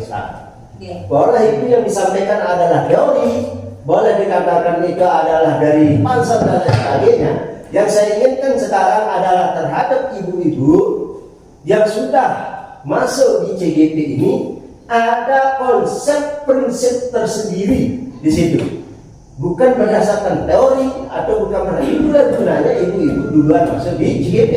Sekarang itu tunjukkan kepada kami apa yang ibu-ibu dapatkan 2 bulan ini. Mari kita terapkan bersama-sama di SDN Pemotor Barat ini. Itu yang saya harapkan. Jadi terima kasih atas waktunya. Baik. Sekian, assalamualaikum warahmatullahi wabarakatuh. Baik, terima kasih banyak kepada Bapak Guru kita. Nah, di sini makanya itu fungsinya kita menyebarkan pemahaman, ya Bapak. Pemahaman tentang budaya positif kita di sekolah kita. Tentang prinsip nanti kita akan bahas. Oke. Sekarang di sini semakin menarik, ya, pembahasan kita tentang hukuman tadi. Nah, hukuman ini apakah ada kaitannya dengan kesepakatan? Bukan seperti itu, Bapak? Ada pertanyaan. Seperti itu pertanyaannya. Saya bilang tadi begini, Ibu Rini Purwanti, apakah kesepakatan itu sudah masuk dalam lingkaran hukuman? Itu Baik. dalam lingkaran hukuman di situ. Oke, di sini kita tahu apa disiplin itu, ya. Disiplin itu kita terapkan di mana saja, kan?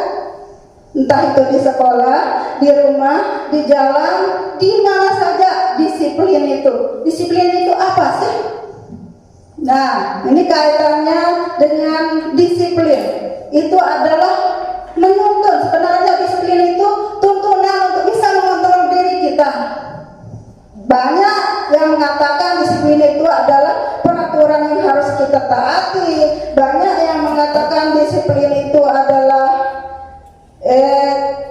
hal-hal yang bisa mengerem kita. Banyak sekali pendapat tentang kata disiplin. Oke, di sini tadi membahas tentang kesepakatan kelas.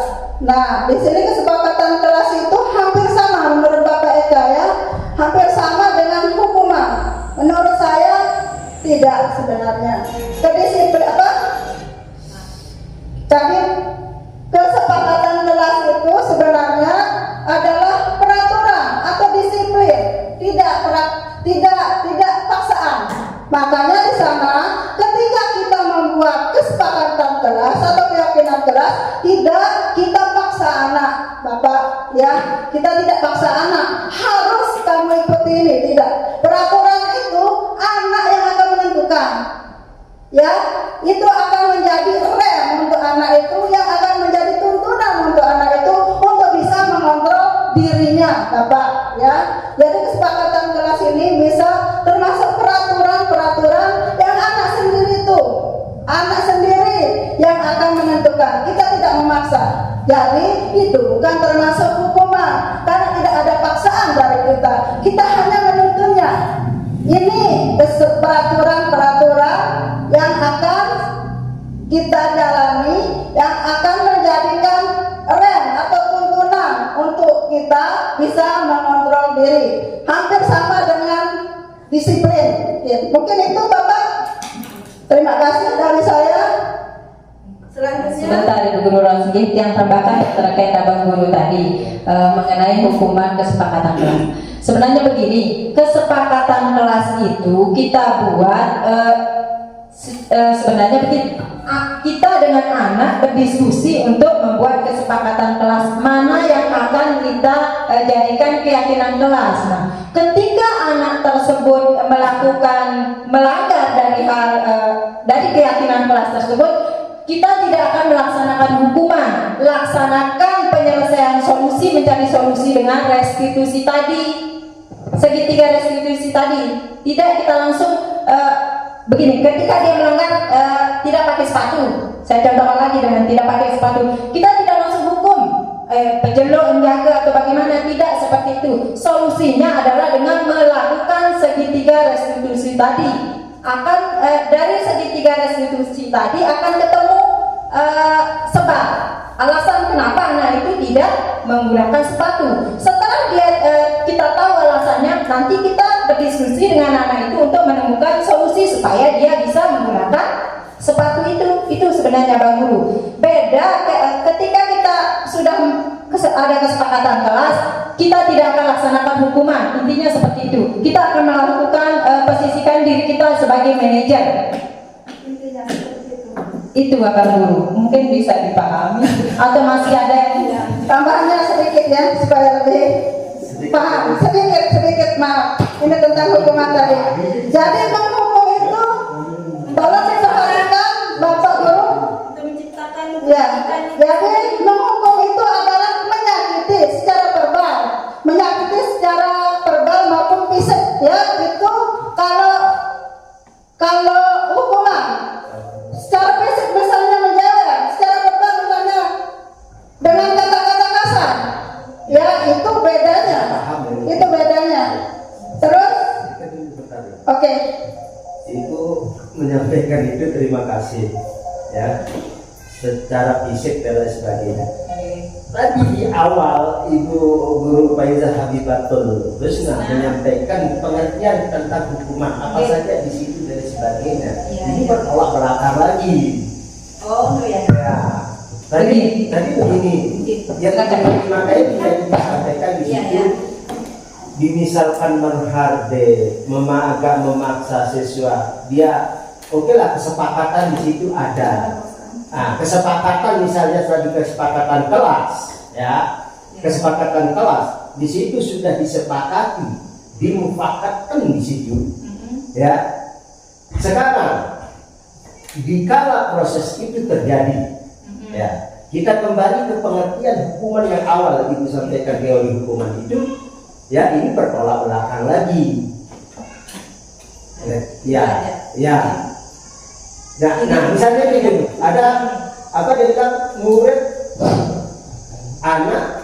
murid atau anak akan tersakiti. Ya. Perilaku fasik, agresif meningkat ya. Nah, ini adalah di teori hukuman itu. Ya. Ya. Sementara tadi di video di apa itu saya tidak begitu fokus perhatikan Ya. di situ, cuma penjelasannya dari ini Oke. mengatakan tadi yang sifatnya fisik, ya, yang sifatnya fisik, ya, saya maklumi itu sudah jelas. Jelas tadinya adalah kehukuman. Cuma sekarang ada kesepakatan kelas di situ. Kita tidak memberikan sesuatu terhadap siswa ini sekarang ya. Kita tidak akan memberikan sesuatu terhadap siswa. Mereka akan bermusyawarah di situ. Mereka akan bermufakat di situ. Kita hanya boleh dikatakan kita di sini adalah manajer tadi ya. Ya, kata manajer. Posisi manajer. Ya, posisi manajer saja. Ya, posisi manajer. Mereka yang akan melakukan itu. Ya. Nah, setelah mereka mufakat sekarang, seberapa persen menjamin bahwa anak-anak itu tidak masuk terhukum? Oke. Setelah ini proses selesai. Oke. Ya. Baik, saya jawab nih, terkait dengan materi yang teori motivasi hukuman dan penghargaan yang tadi, ini adalah hal-hal yang pernah kita lakukan. Ya, ya. Iya, ini hal-hal yang pernah kita lakukan. Memberikan penghargaan, memberikan hukuman itu. Nah, di budaya positif ini maka lari ke materi yang berikutnya, yaitu keyakinan kelas yang tadi, bahwa ketika kita lakukan teori hukuman yang tadi, kenapa? Karena ada hal yang akan mengakibatkan anak tersebut merasa apa tadi itu takut, akan timbul sikap agresif dan lain sebagainya. Maka kita diberi langkah untuk supaya tidak melakukan hal tersebut. Kita diberi langkah untuk bisa menerapkan keyakinan kelas dengan posisi kita sebagai manajer.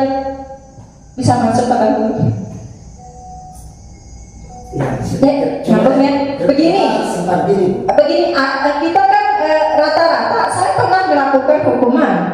Nah, supaya hal itu tidak terjadi lagi, mari kita sama-sama melaksanakan posisi manajer itu, pelaksanaan posisi manajer itu dengan menerapkan keyakinan kelas, dengan melaksanakan kesepakatan dulu dengan anak-anak, mana hal kebajikan atau hal positif, disiplin positif yang akan kita laksanakan itu. Ketika sudah sepakat dengan anak-anak, maupun teman-teman guru juga akan dimasukkan dalam diskusi itu di sekolah kita. Nah, ketika itu sudah ditemukan keyakinan kelas dan kesepakatan kelas itu, ketika ada masalah, ketika ada hal yang dilanggar anak, kan tentunya ada saja yang melanggar namanya anak kan. Nah, seketika itulah kita menerapkan posisi manajer yang tadi. Bagaimana posisi manajer itu? Dengan langkah segitiga restitusi itu. Apa langkah-langkah restitusi itu? Penyelesaian masalah intinya dengan 3 langkah. Dengan menanyakan dulu alasannya, apa penyebabnya dia begitu. Stabilkan dulu keadaannya, ada yang takut, ada yang merasa takut. Seperti itu, tidak terbebani, tidak merasa apa ya, biar supaya alami perasaan itu tersampaikan. Kalau dia takut akan timbul sikap tidak jujur, bisa jadi seperti itu nanti karena rasa takutnya nembani tampuk nembani kesili. Akhirnya alasan yang tadi yang sebenarnya memang karena rusak atau apa akan hilang kalau kita dengan cara membentak atau apa, dengan menghukum intinya. Bisa masuk ke Bang Guru. Intinya begini, intinya adalah semua itu siswa yang menentukan. Kesepakatan bersama. Boleh, itu dikatakan adalah kesepakatan bersama. Nah sekarang, saya di kelas 6 Ibu. Siap. Ya. Berarti jadwal yang kita buat di sekolah itu Ya. Itu tidak berlaku lagi. Karena kenapa? Begitu siswa masuk, saya mau belajar IPA, saya mau belajar IPS, saya mau belajar matematika. Oh, kalau untuk mata pelajaran tidak Bang Guru, nanti lari ke materi lain kalau yang itu. Kalau masalah jadwal pembelajaran, iya. Ini masalah tata tertib di kelas, ya disiplin. Oke, tata tertib di Siap. kelas atau Nggih. disiplin apapun, Nggih. tetap di situ anak merasa terikat. Mm-mm. Saya sudah bisa ambil kesimpulan di sini. Misalnya ini siswa ini, kita tidak boleh mengikat begini. Ya. Karena sudah kena kita dengan teori apapun namanya itu di hukuman tadi. Ya. Kalau teori hukuman ini sekadar saya paparkan bahwa ada teori hukuman yang pernah kita lakukan seperti itu. Yang inti dari budaya positif ini adalah pada keyakinan kelas yang kita sepakati di kelas untuk kita terapkan dengan ketika ada masalah yang tadi. Itu poinnya Bang Guru. Kenapa saya tampilkan hal itu? Karena kita pernah rata-rata semua guru, semua pendidik yang ada di sekolah ini, yang khususnya ya, pernah melakukan hal itu. Nah, supaya hal itu tidak dilakukan lagi. Nah, kaitannya dengan anak yang merasa terikat tidak akan terikat karena kita akan kerjasama diskusi bersama anak untuk mendapatkan kesepakatan kelas tersebut. Bisa diterima. Bisa? Silakan. Untuk sementara bagaimana Untuk saya, untuk Bapak Guru, Untuk Pak Guru, Bapak Guru. saya masih kelas saja, tapi ya sudah. Artinya begini, saya sudah bisa memahami itu, ya, karena ibu-ibu menyampaikan itu apa yang didapat dan lain sebagainya. Ya, atau kalau kita debatkan tentang hukuman dan lain sebagainya, lah. Ya, jadi boleh dikatakan saya menerima saja dulu. Ya, sambil nanti kita diskusikan. Ya, nanti di Alhamdulillah. luar ini ya. Terima kasih atas kedua menyampaikan materi tadi. Baik. Mungkin teman-teman yang Terima kasih kepada Bapak Eka. Selanjutnya Ibu Guru Ros ya. Bisa dinyalakan. Cek. Makasih. Assalamualaikum warahmatullahi wabarakatuh. Waalaikumsalam. Bandar dulu dari Jakarta, senyum dulu baru dibaca. Semangat. Alhamdulillah. Dari tadi saya pribadi menyimak dan menyimak, mendengar dan mendengar semua argumen dari teman-teman guru, terutama CGP dan guru kita senior Bang Eka Prabayudin atau adikku. Nah, alhamdulillah dari semua itu, alhamdulillah penuh semangat.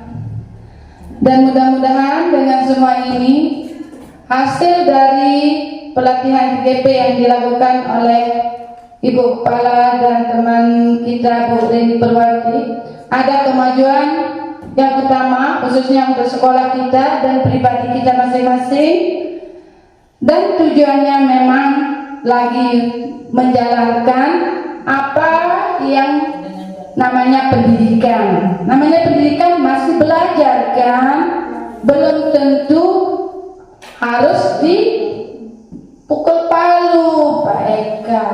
Kita belajar ya, belajar dan belajar. Bagaimana sebentar dulu?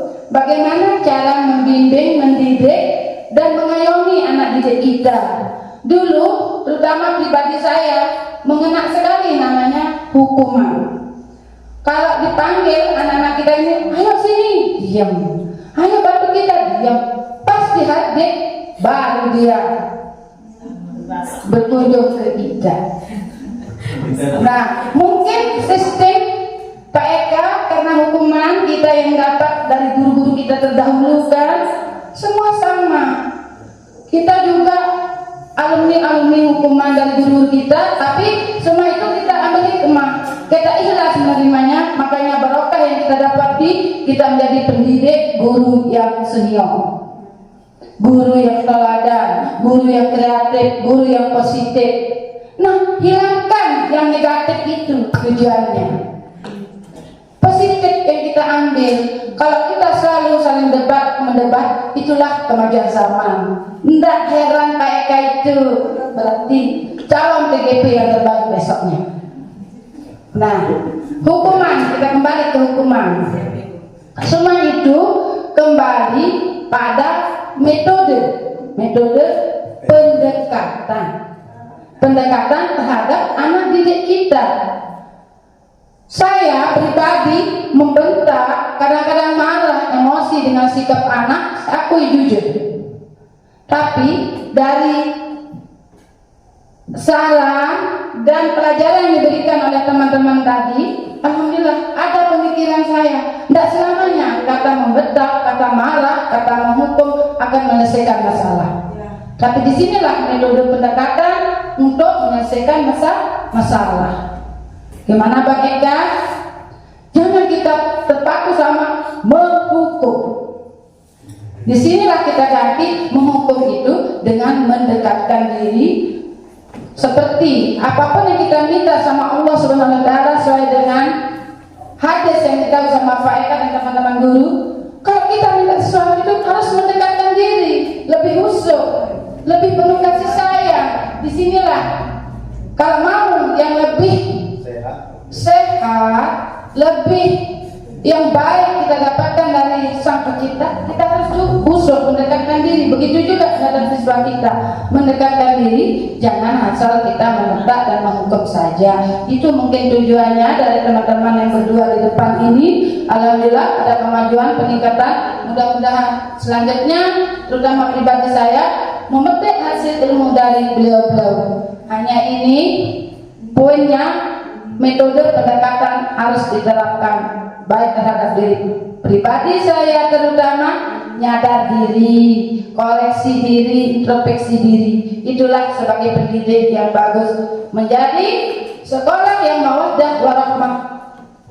Alhamdulillah, hanya ini yang saya dapat sampaikan. Kurang lebih mohon maaf, ampura belik-belik, terutama pada Bang Eka, semua teman-teman guru.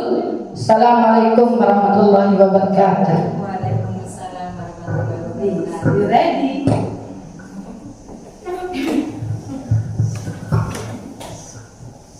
Terima kasih kepada rekan kita yaitu Ibu Rosdiana yang sudah memberikan masukannya tentang materi kita, yaitu budaya positif yang akan kita terapkan di sekolah kita, yaitu SDN Promotor Barat. Nah, sekarang ini hanya penyebaran pemahaman aja tentang budaya positif, karena budaya positif itu tidak bisa secara langsung maksimal kita akan mendapatkan hasilnya. Bapak Ibu, kita di sini butuh proses sedikit demi sedikit, tapi hasilnya alhamdulillah nanti kita akan lihat sendiri, akan kita dapatkan sendiri pada anak-anak kita. Itu aja mungkin. Selanjutnya Mungkin ada pertanyaan selanjutnya. Cukup mungkin. Intinya begini, hasil dari modul 1.4 tentang budaya positif ini memang sudah dijelaskan juga di dalam pendidikan kami bahwa tidak serta-merta akan bisa dilaksanakan. Mungkin akan dari sekian persen, Abang Guru kalau berbicara persen.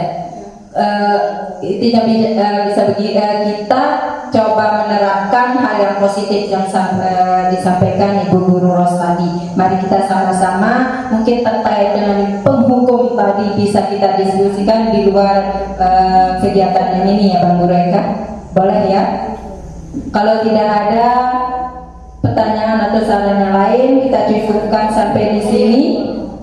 Sekian, terima kasih banyak kami ucapkan kepada rekan-rekan semua. Selanjutnya ke agenda berikutnya yaitu penutup. Kita tutup kegiatan pengimbasan atau penyebaran pemahaman materi modul 1.4 ini, budaya positif, dengan pembacaan hamdalah. Alhamdulillahirabbil alamin. Sekian, wabillahi taufiq wal hidayah. Assalamualaikum warahmatullahi wabarakatuh.